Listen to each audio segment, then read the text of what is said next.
Well, hi, I'm Jay Arthur, author of Lean Six Sigma Demystified and QI Macros. People call in sometimes and say, well, do you have a tool in QI Macros to do random samples of data?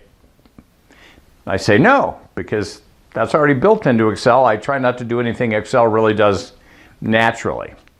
But most people are unaware that there's a Data Analysis Toolpak, and you can add that into Excel, and you can do things like create sample data with plus or minus so many standard deviations, right? You can random sample from something.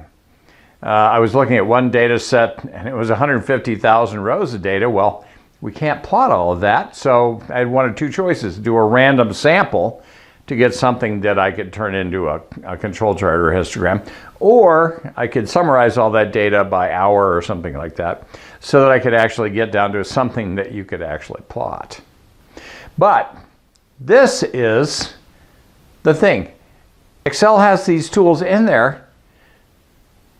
Figure out how to install the Data Analysis Toolpak and start using some of the tools in there to do the things that you need to do that we don't do in QI Macros. Let's go out and improve something this week.